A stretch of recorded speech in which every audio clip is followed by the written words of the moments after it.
Hey, what's going on, YouTube? I'm back with another video, and this one's gonna have to do with my biopellets. Now, if you guys saw my last video, you'll know that the past few months, a lot of my coral has been losing color, not really displaying that much of a growth rate, and they've just been looking real dull lately. And I'm pretty sure that this might have something to do with it. Now, it's mostly the LPS and the softies, the zoanthids, things like that in my tank that really haven't been doing that well. And I know that those type of corals like a little bit of nitrate in the water. And even a little bit of phosphate is good, just at a tiny level, because it's required in the calcification process. So that's why they say when you run biopellets, you shouldn't really run GFO with it, because you want a drop of phosphate in your water, because, like I said, it's required in the calcification process. So you don't want to completely strip your water of all phosphates. Now, like I said, the LPS in my tank haven't been doing all that well, and I'm almost positive well, I can't say I'm almost positive, but I'm going to run an experiment and I'm going to see how it goes.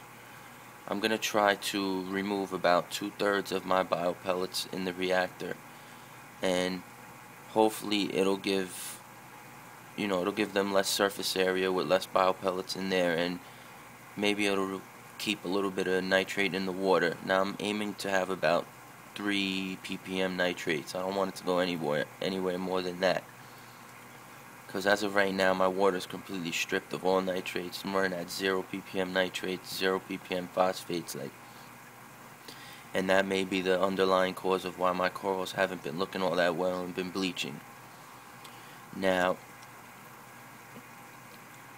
there would be an easy solution to this, which I could just go buy the Reef Dynamics biopellet reactor, which is based on the concept of a recirculating protein skimmer.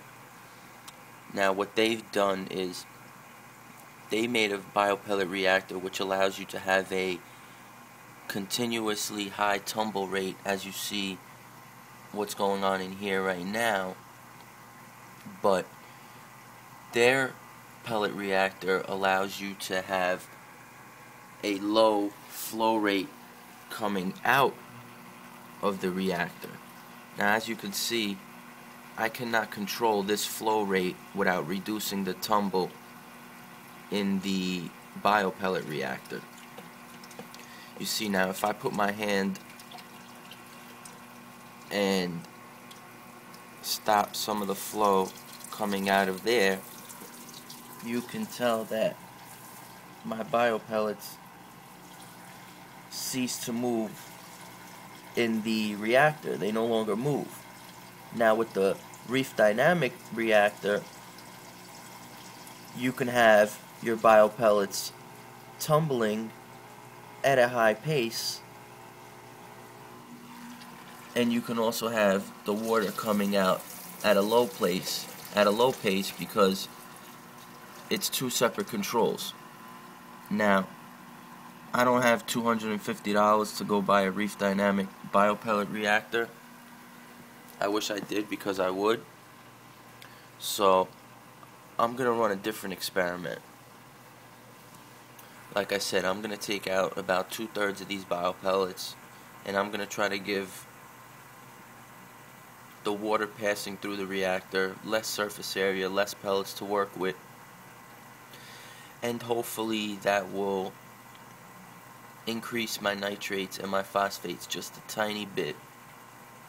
I don't want them to get out of hand, so I'm going to keep a close eye on what's going on, because like I said, lately, past few months, my corals haven't been looking all that well, and this amount of biopellets stripped about 40 ppm nitrates and about 20 ppm phosphates within about a month and a half.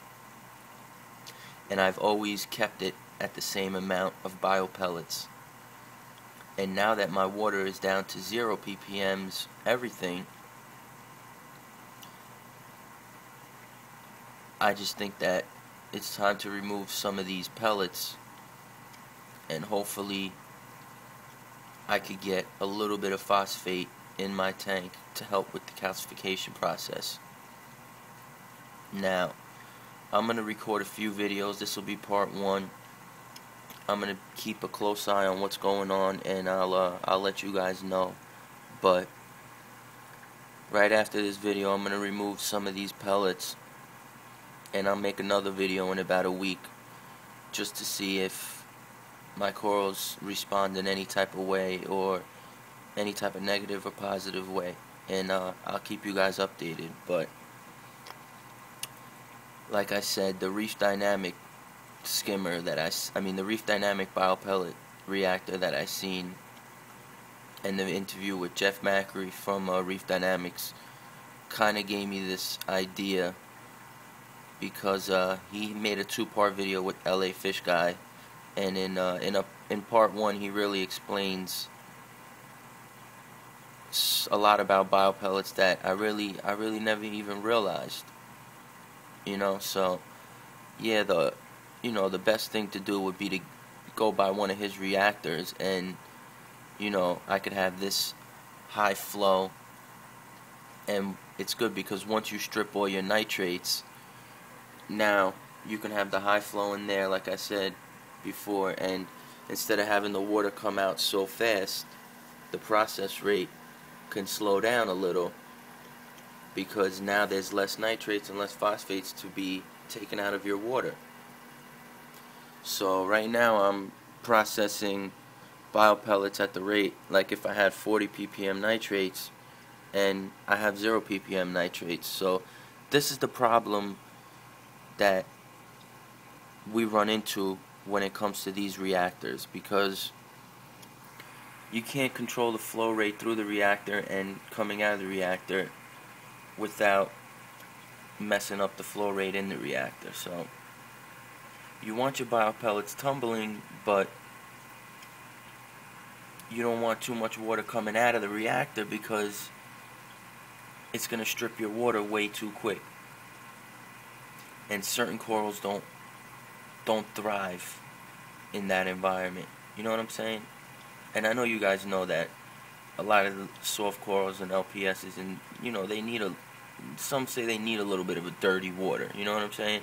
Not too dirty, but like I said, I don't have the Reef Dynamic reactor, so the experiment I'm going to do right now is I'm going to try to remove some of these pellets and give them less surface area to work with, and hopefully they won't strip my water so quickly of nitrates and phosphates, and maybe I'll get some coloration back in my corals, maybe I won't, who knows, but it's worth a try, I say, right? So we'll see how it goes. I'll keep you guys updated, and I'll see you probably next week. So I'll see you guys later.